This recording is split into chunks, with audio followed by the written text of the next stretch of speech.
Assalamualaikum warahmatullahi wabarakatuh. Halo sobat kisah kehidupan. Bagaimana kabar Anda hari ini? Mudah-mudahan fine dan selalu dalam lindungan Allah Subhanahu wa taala. Senang sekali kami bisa kembali hadir menjumpai Anda, dan untuk kesempatan kali ini kami akan berbagi satu kisah nyata horor yang berjudul Karena cemburu, aku tega menyantet saudara sepupu. Demi melihat saudara sepupuku menggumuli istri, aku langsung kalap. Bahkan aku tega membuat perutnya buncit, hingga akhirnya dia mati. Api cemburu memang telah membakar seluruh sel darah dan perasaanku, tapi aku sulit menerima jika dikatakan kecemburuanku itu tak lebih sebuah cemburu buta. Sebab dengan mata kepalaku sendiri, aku melihat Melati, istriku, digumuli oleh laki-laki lain. Awalnya, aku memang tak pernah percaya bahwa Joe, saudara sepupuku, yang telah senasib seperjuangan merantau di negeri jiran Malaysia itu, akan mengkhianatiku. Bahkan isu-isu yang berhembus di tempat kami bekerja, yang menyatakan Joe berselingkuh dengan Melati, kuanggap sebuah fitnah yang amat keji. Joe terlalu baik padaku. Wajar jika sebagian penghasilanku sebagai buruh bangunan di perantauan selalu kukirim ke Melati lewat dia. Joe lah yang kupercaya untuk hilir mudik ke kampung halaman, mengantar nafkah untuk anak istriku itu. Terlebih, Tole anak kami satu-satunya sudah mulai masuk ke bangku SLTP di kampung. Ya, semua seolah memacu semangatku untuk bekerja lebih keras lagi, mengumpulkan ringgit di negeri jiran. Hari-hari indah bersama Melati selalu mengusik mimpi-mimpiku. Ada kerinduan yang amat dalam, yang hanya bisa ditahan di perantauan.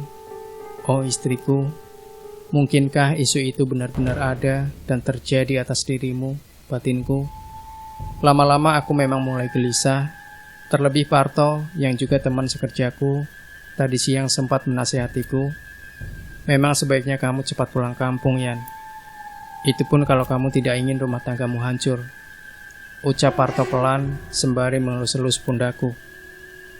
Apa maksudmu berkata seperti itu, toh? Tukasku kaget. Lama Parto terdiam, seolah ingin menata kalimat selanjutnya yang dirasa cukup pantas untukku. Begini, lanjut Parto. Kamu harus hati-hati sama Joe. Meski dia saudara sepupumu, tapi laki-laki sama saja. Melati, istrimu terlalu ringkih untuk menghadapi kenyataan berpisah cukup lama dengan sang suami. Dan masa 3 tahun memang bukan ukuran pendek untuk menahan rindu. Parto, aku peringatkan, jika kamu masih ingin menjadi sahabatku, jangan kau ulangi fitnah-fitnah kejimu itu, mengerti? Bentakku.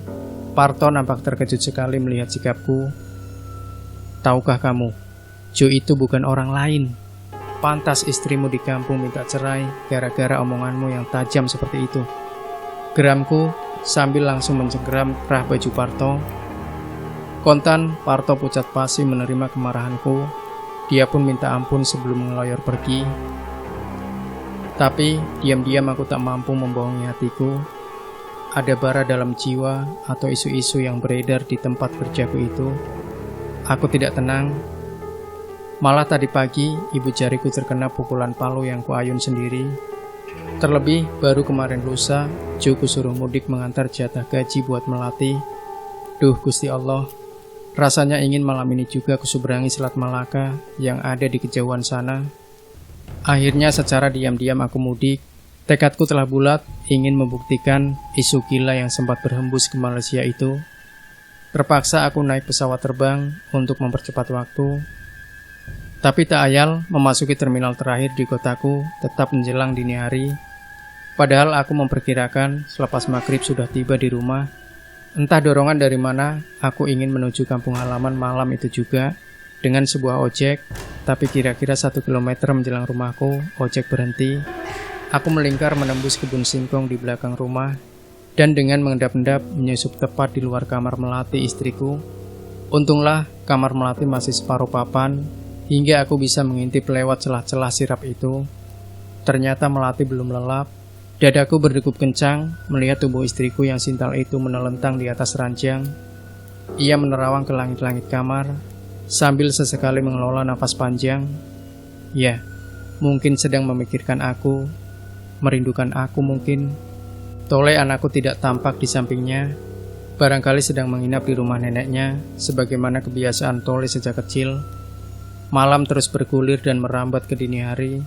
Melati bangkit dari pembaringan keluar kamar, masuk lagi dan duduk di depan cermin. Dan Masya Allah, dia bersolek di depan cermin, bahkan melepas sidi dan branya. Tak ayal, nafasku memburu melihat dua bukit yang ranum dan padat itu. Setelah itu ia keluar lagi, dan, ya Tuhan, balik lagi ke kamarnya dan menuntun seorang laki-laki. Nyaris aku tak mampu menahan diri, tapi aku masih ingin bukti. Kakiku menggigil seketika, dan seluruh persendianku seperti copot begitu menyaksikan laki-laki itu langsung menciumi wajah istriku. Laki-laki itu adalah Joe, adik sepupuku sendiri, yang kemarin lusa kusuruh mengantarkan penghasilanku untuk melatih. Dengan penuh nafsu, Joe menciumi wajah, bibir, leher, dan ujung-ujung bukit di dada istriku. Karuan saja Melati menggeliat tak tahan diperlakukan seperti itu, dan langsung melepas daster transparan yang ia kenakan malam itu. Degup jantungku kian terpacu. Aku hampir pingsan menyaksikan tubuh istriku direbahkan di atas kasur, seraya membuka kedua kakinya. Dengan profesional, Joe memanggul kaki-kaki Melati yang mulus dan jenjang itu, dan seterusnya. Aku tak mau menceritakannya di sini. Aku spontan melompat pintu depan rumahku. Dengan bara emosi yang tumpah, ku terjang pintu dan jebol seketika. Kedua insan yang tengah bergumul di kamar itu terkesiap. Joe sedianya mau lari karena panik, tapi dengan kalap ku hantam dadanya yang bidang dengan tinjuku. Kemudian ku terjang tepat di kemaluannya hingga ia roboh tak berkutik di bantal. Melati menjerit-jerit. Tapi sebelum aku ambil angka 1000, masih sempat memukul telak ibu dari anakku itu. Selebihnya aku segera mengambil angka 1000, menembus ujung pagi yang masih berkabut. Sesampainya di terminal kota, aku naik bis ke arah timur. Dalam kendaraan itu, aku tanpa tujuan pasti, hanya membawa kehancuran hati. Akhirnya menjelang petang, aku tiba di kota Banyuwangi. Aku mulai kebingungan. Akankah aku terus menyeberang ke Bali, lalu kemana tujuanku nanti? Kebingungan mulai merajuk ke benakku. Akhirnya aku menginap di sebuah losmen kelas Melati. Dari perbincangan dengan sesama tamu, diam-diam aku menyadap inti perbincangan, yaitu soal santet. Kata tamu yang sama-sama menginap di losmen itu, ada tukang santet ampuh di sebuah desa di Banyuwangi Selatan. Dia mau dimintai jasa untuk menyantet siapapun, asalkan dibayar. Tapi praktek itu sangat rahasia karena takut dihakimi oleh massa. Tanpa basa-basi, esoknya aku meluncur ke desa itu. Letaknya cukup terpencil, karena harus naik turun perbukitan dan menyeberangi beberapa sungai. Jarak antara rumah satu dengan yang lain saling berjauhan, hingga tak satupun orang yang menyangka bahwa aku butuh jasa dukun santet. Ringkas cerita, akhirnya aku tiba di rumah dukun santet itu. "Tolonglah saya, Mbah," ucapku setengah merengek. Setelah kami terlibat perbincangan yang cukup panjang, "Saya ini menderita batin, Mbah. Ketika merantau ke Malaysia, istri saya berselingkuh dengan saudara sepupu saya sendiri. Mungkin itu fitnah," tukas laki-laki tua itu. "Tidak, Mbah. Saya tahu dengan mata kepala saya sendiri ketika laki-laki itu bergumul di ranjang dengan istri saya." Lanjutku tak mampu menahan diri terisak-isak. "Laki-laki kok nangis? Tujuanmu kemari untuk menyantet laki-laki yang meniduri istrimu itu kan?" "Iya, Mbah. Kamu yang menanggung segala dosa-dosanya kelak di hadapan Gusti Allah," tatapnya melotot. Wajah laki-laki itu bukan saja angker, sekaligus agak menjijikan. Betapa tidak, wajahnya yang tirus penuh bopeng. Mungkin dulu bekas terkena cacar air, pikirku. Rambutnya gondrong sebahu, dan dengan jenggot panjang yang jarang-jarang, mengingatkanku pada seekor kambing jantan. Hidungnya agak bengkok, dan tatkala terkekeh, giginya tampak kotor kekuning-kuningan. Bibirnya menghitam lantaran terbakar asap kretek yang terus mengepul. Tubuhnya kurus dan jangkung, tapi tatapan matanya tajam, bak mata elang kelaparan. Setelah mendengar semua penuturanku, laki-laki itu masuk ke biliknya. keluar lagi dengan membawa sebutir telur ayam kampung dan minyak wangi. Diolesinya telur itu dengan minyak wangi, perlahan-lahan namun pasti. Ia mengelus dan mengelus telur itu sembari memejamkan matanya. Nama laki-laki itu siapa, nak? Tanyanya masih tetap terpejam dan mengelus telur ayam di tangan kirinya. Jomba, jawabku. Hari kelahirannya, kamu tahu? Celetuknya. Aku mengerutkan kening, tapi aku terlonjak karena ingat weton kelahiran si Jo. Anu mbah, Jumat Pahing. Ya, Jumat Pahing mbah, kataku dengan wajah berbinar. Jumat 6, Pahing 9, jadi 15. Wah, ini matinya 15 hari lagi, nak. Ujarnya yang membuat bulu kuduku merinding seketika. Di antara ketakutan, aku berusaha mempercayai ramalan itu. Hari menjelang malam ketika Pak Tua itu mengajakku ke suatu tempat. Tempat itu puncak sebuah bukit kecil. Di situ ia mengambil sebuah ubur rampe untuk menyantet, yaitu paku usuk 7 buah yang sama-sama sudah karatan, tengkorak manusia, bumbung, dan keris kecil sepanjang 1 jengkal. Kemudian balik lagi ke rumahnya, membuat sesaji lengkap.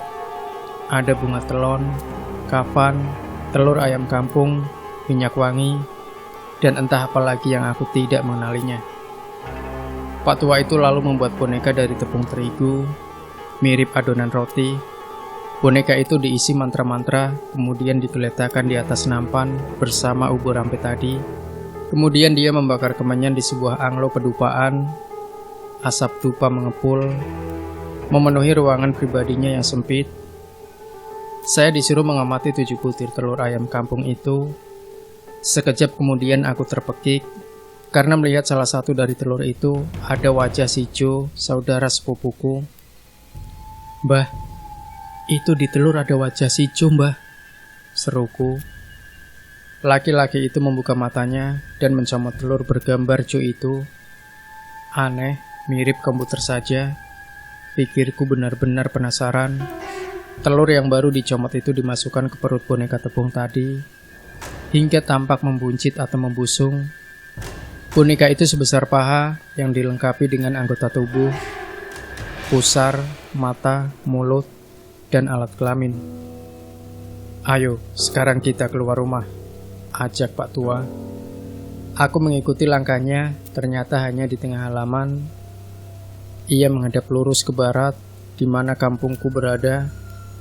Pegang boneka ini kuat-kuat, jangan sampai lepas ya, perintahnya. Dengan wajah tegang, diambilnya 7 paku berkarat itu, dan dengan kejam ditusukkan perut buncit boneka itu. Aneh, boneka itu bergetar, aku kaget, bahkan boneka itu mengaduh dan meronta. Pak Tua itu tak peduli, diambil lagi paku-paku berkarat itu sampai habis, lalu ganti keris kecil, dan semua ditusukkan ke perut boneka. Gila, cairan hangat kental muncrat ke wajahku. Baunya anyir, dan ku ingat-ingat itu bau darah segar. Aku mual dan bergidik, karena boneka itu mengejang dan berkelojotan di tanganku. Nak, sudah selesai. Kita tunggu 15 hari lagi, dia pasti mati, nak, katanya dengan suara dingin. Terus terang, Mbah paling benci dengan lelaki yang mengganggu istri orang, tegasnya. Iya mbah. Suaraku serak karena tercekam takut. Entah mengapa diam-diam aku merasa ketakutan, merasa ngeri sendiri jika mengingat-ingat proses gaib tadi. Tapi sudah terlanjur, apa yang akan terjadi, terjadilah. Berapa maharnya mbah? 3 juta rupiah saja. Biasanya 5 juta. Tapi karena saya kasihan padamu, ya cukup itulah nak, kata Pak Tua itu. Akhirnya kurogoh lipatan uang di dompetku, dan setelah kuhitung sejumlah 3 juta kuserahkan kepadanya. Kontan wajah Pak Tua itu tampak sumringah, yang serta-merta memasukkan duit itu ke lipatan sabuknya. Setelah itu aku pulang ke rumah, rencanaku aku akan menuntut Jo ke depan yang berwajib. Tapi keburu polisi menangkapku. Aku dituduh menganiaya Jo dan istriku, sampai Jo dibawa ke rumah sakit. Aneh, saat kulihat perut Jo buncit. Dia hanya mampu mengerang-erang di ranjang rumah sakit. Kata dokter, membengkaknya perut itu akibat tendangan maut di bawah pusar yang mengakibatkan luka dalam pada usus halus dan usus besarnya. Dia harus dioperasi secepatnya kalau ingin nyawanya tertolong, demikian kata dokter. Aku hanya mencibir sinis. 2 hari kemudian aku dijebloskan ke sel tahanan. Dalam proses peradilan, pihak penegak hukum mengalami kesulitan karena Jo meninggal setelah 15 hari dirawat di rumah sakit. Tapi atas kesaksian istriku, aku dijebloskan ke bui selama 7 tahun. Cuma satu yang meringankanku, tak pernah dihukum dan menyesal telah menganiaya saudara sepupuku itu. Belum lengkap penderitaanku karena setelah keluar dari penjara, aku harus melakukan proses perceraian di pengadilan agama. Ya Tuhanku, masih adakah pintu taubat terbuka untukku? Hanya itu yang bisa kuucapkan setiap kali aku sholat. Tole anakku pun rupanya juga membenciku. Dan itu mungkin karena provokasi dari orang-orang luar, termasuk mertuaku. Bagaimana dengan Melati? Dia pernah menemuiku dan mengatakan, sebenarnya dia masih mencintaiku. Dia ingin kembali padaku. Mungkinkah? Hatiku yang paling dalam mengatakan, maaf, hal itu tidak mungkin lagi Melati. Maafkan aku. Cintaku telah terkubur bersama dendamku. Kini kupasrahkan hidup dan matiku hanya kepada Tuhan. Kisah mistis ini dituturkan oleh Ian. Demikian sobat kisah kehidupan. Jangan lupa berikan komentar Anda, like dan share video ini, Subscribe channel kisah kehidupan. dan kembali nantikan kisah-kisah nyata misteri terbaru dari kami. Sampai jumpa. Wassalamualaikum warahmatullahi wabarakatuh.